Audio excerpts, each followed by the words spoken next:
दोस्तों, आज मैं आपके लिए लेकर आई हूँ महाभारत धर्म और अधर्म का महान संग्राम की संपूर्ण कथा। चलिए शुरू करते हैं।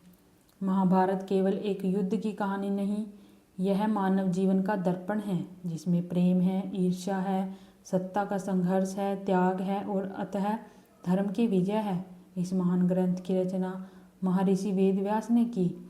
यह कथा हस्तिनापुर से आरंभ होती है। हस्तिनापुर के राजा थे शांतनु। उन्होंने गंगा से विवाह किया। उनसे जन्मे भीष्म, जिनका असली नाम देवव्रत था। भीष्म ने अपने पिता के सुख के लिए आजीवन ब्रह्मचार्य का व्रत लिया। इसी कारण वे भीष्म कहलाए। शांतनु ने सत्यवती से विवाह किया। सत्यवती से विचित्रवीर्य और चित्रांगद हुए। चित्रांगद युद्ध में मारे गए और विचित्रवीर्य भी संतान छोड़कर चल बसे। तब वंश को आगे बढ़ाने के लिए वेदव्यास के द्वारा धृतराष्ट्र, पांडु और विदुर का जन्म हुआ। धृतराष्ट्र जन्म से अंधे थे, इसलिए राज्य पांडु को मिला। पांडु की दो पत्नियां थीं, कुंती और माद्री। कुंती को वरदान था कि वह किसी भी देवता को बुलाकर संतान प्राप्त कर सकती थी। इसी वरदान से जन्मे युधिष्ठिर, भीम, अर्जुन। माद्री से जन्मे नकुल और सहदेव। ये पांचों पांडव कहलाए। उधर धृतराष्ट्र और गांधारी के 100 पुत्र हुए, जिनमें सबसे बड़ा था दुर्योधन। पांडव और कौरव 7 बड़े हुए। गुरु द्रोणाचार्य से उन्होंने शिक्षा ली। अर्जुन सबसे श्रेष्ठ धुरंधर बने। भीम की शक्ति से दुर्योधन ईर्ष्या करता था।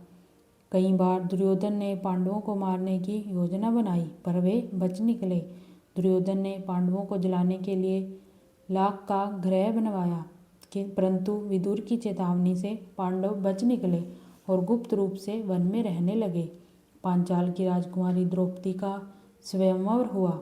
अर्जुन ने कठिन लक्ष्य भेद कर द्रौपदी का वरण किया, परंतु माता कुंती के वचन के कारण द्रौपदी 5 पांडवों की पत्नी बनी। पांडवों को आधा राज्य मिला। उन्होंने खंडप्रस्थ और इंद्रप्रस्थ बनवाया। युधिष्ठिर ने राजसूय यज्ञ किया। यही दुर्योधन के अपमान का कारण बना। वह और अधिक जल उठा। दुर्योधन और शकुनी ने जुए का खेल रचा। युधिष्ठिर सब कुछ हार गए, राज्य, धन, भाई, स्वयं को और अंत में द्रौपदी को भी।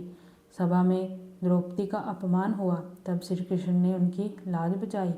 पांडवों को 13 वर्ष का वनवास मिला, 12 वर्ष वन में और 1 वर्ष अज्ञातवास। वनवास में पांडवों ने अनेक कष्ट सहे। अर्जुन स्वर्ग गए और दिव्य अस्त्र प्राप्त किए। भीम ने राक्षसों का वध किया। अज्ञातवास में वे विराट नगर में रहे। वनवास पूरा होने पर पांडवों ने राज्य मांगा।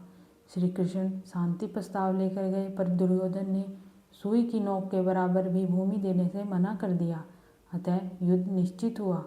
कुरुक्षेत्र युद्ध। युद्ध भूमि में अर्जुन मोह में पड़ गए। तब कृष्ण ने उन्हें कर्म, भक्ति और ज्ञान का उपदेश दिया। यही श्रीमद् भगवत गीता है। उन्होंने कहा, कर्मण्येवाधिकारस्ते मा फलेषु कदाचन। युद्ध 18 दिन चला। भीष्म पितामह शैया पर गिरे। द्रोणाचार्य का वध हुआ। कर्ण और अर्जुन का भयंकर युद्ध हुआ। भीम ने दुशासन और अंत में दुर्योधन का वध किया। अधर्म की हार हुई, पर विनाश इतना भयंकर था कि पूरा आर्यावर्त शोक में डूब गया। युद्ध के बाद युधिष्ठिर हस्तिनापुर के राजा बने। धर्म और न्याय से उन्होंने राज्य चलाया। समय बीता, पांडवों ने राज्य त्याग दिया और हिमालय की ओर प्रस्थान किया। मार्ग में एक एक कर सब गिरते गए। अंत में केवल युधिष्ठिर और एक कुत्ता बचे। वह कुत्ता स्वयं धर्मराज थे। युधिष्ठिर ने धर्म की परीक्षा उत्तीर्ण की और स्वर्ग प्राप्त किया।